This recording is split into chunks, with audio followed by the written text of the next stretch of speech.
Hello दोस्तों, मैं नीतू आपके चैनल आपके छोटे से चैनल साहित्य विचार में हार्दिक स्वागत अभिनंदन करती हूँ। तो मैं जैसा कि आप लोग को विदित हो चुकी होगी कि यूजीसी नेट जो 2022 का जो मर्ज एग्ज़ाम है 21 और 22 का जो मर्ज सेशन का एग्ज़ाम होने वाला है वो आप लोग का डेट शीट आ चुकी है। तो जैसे आप स्क्रीन पे देख सकते हैं कि 8 जुलाई से जो एग्ज़ाम शुरू है आपका 14 अगस्त तक जाने वाली है। और इन डेट्स में आपको यह भी पता नहीं है कि आपका सब्जेक्ट का एग्ज़ाम कौन से डेट को होने वाली है। तो जैसे कि पहले से ही एग्ज़ाम होती आ रही है तो उसमें आप देख चुकेंगे कि आपका जो सब्जेक्ट है हिंदी सब्जेक्ट जो है वो हमेशा लास्ट में होती आई है, क्योंकि उसकी जो संख्या है वो काफ़ी बड़ी होती है। बड़ी लेवल पे जो उसका स्टूडेंट हैं जो उसकी संख्या जो है वो बड़ी होती है। और इसीलिए जितने भी सब्जेक्ट हैं जैसे जितने भी लिटरेचर हैं, इंग्लिश या हिंदी हो गया या आपके संस्कृत हो गए, इन सारे सब्जेक्ट का जो एग्ज़ाम है ना वो लास्ट में ही कंडक्ट कराई जाती है।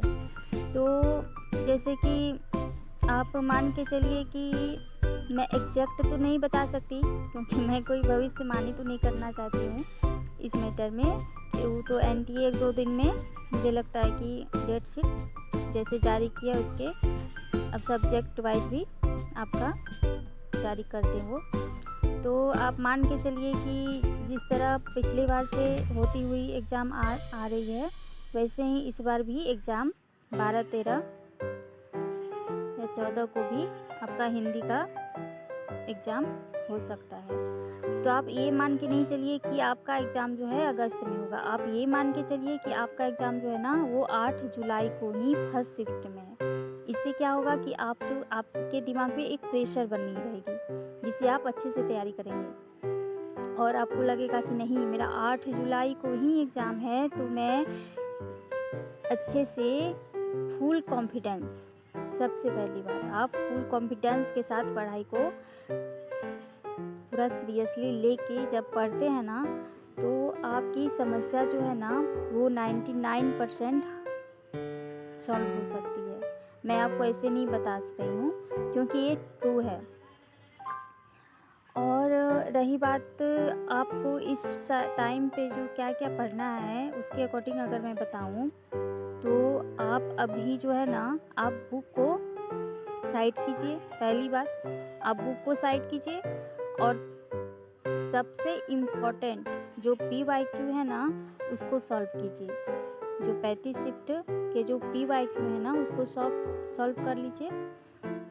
हाँ, इससे क्या होगा, इससे आपको एग्ज़ाम का पैटर्न समझ में आएगा कि क्वेश्चन कहाँ से पूछे जा रहे हैं। जैसे कि मैंने पिछले वाली वीडियो में भी आपको बताया है। और आज जो कितना मुश्किल से आपका कितना दिन रहा होगा, अगर आज से आप देखेंगे तो मुश्किल से आपका बहुत कम टाइम बचा हुआ है आपके एग्ज़ाम के लिए। तो आप अभी से इसी टाइम से ये समझिए कि आपका 8 जुलाई से ही एग्ज़ाम शुरू है या 8 जुलाई को ही फर्स्ट शिफ्ट में ही आपका एग्ज़ाम है। और अपना तैयारी को और मजबूत कीजिए। अभी जो आपका यूनिट जो है ना कंप्लीट हो चुका है ना उसको कुछ दिन के लिए साइड कीजिए और जो यूनिट आपका कमज़ोर है ना आप उस पर फोकस कीजिए, ठीक है ना। आप उस पर फोकस कर कीजिए और उसके बाद जो आपका लगता है कि नहीं मेरा 50% कवर हो चुका है ना तो उसी 50% पे ही आप दिमाग रखिए।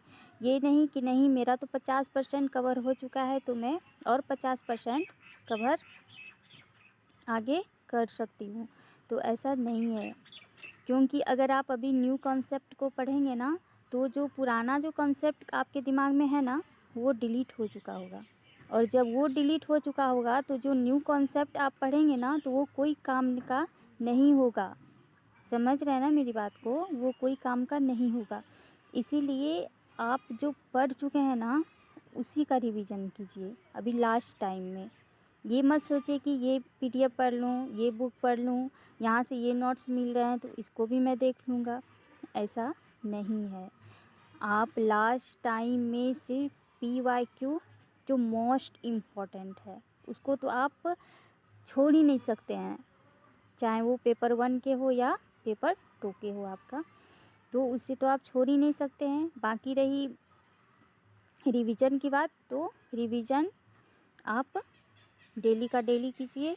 उससे क्या होगा कि आपके रिवीजन के दौरान आपका वो जो यूनिट या जो भी आपका कॉन्सेप्ट है ना वो मेमोराइज होती रहेगी और वो आपके दिमाग में सटीकता से वो आपके दिमाग में ना बैठी रहेगी और वो कभी नहीं निकलेगी।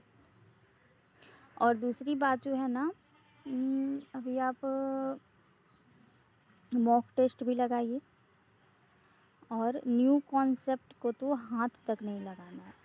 न्यू कॉन्सेप्ट को आप हाथ भी ना लगाएं इस टाइम, क्योंकि ये टाइम है फुल्ली आपको ऐसे चीज़ें पे ध्यान देना है ना जो आपको सफलता की सीढ़ी तक पहुंचाए। आपको इधर उधर अपने आप को नहीं भटकाना है, जिससे आपका नाम UGC नेट के स्कोर कार्ड में देखने को मिले। और आपको अभी कोई टेंशन नहीं लेनी है, ना कुछ सोचना है। आप अपनी पढ़ाई पे पूरे फोकस होके ध्यान लगाएं और फर्स्ट पेपर और सेकंड पेपर का PYQ और रिवीजन के साथ आप उसे देखें और डेली का डेली MCQ भी सॉल्व करें और RC और DI रोज़ एक सेट लगाने का प्रयास करें। तो इतना ही मैं अभी बोलूँगी और कल से मैं कुछ आप लोगों के लिए जो इम्पोर्टेंट है ना मैं उस पर वीडियो ज़रूर बनाऊँगी। Thank you. अपना ध्यान रखिए और अच्छे से मन लगा के पढ़ाई कीजिए। Okay, thank you.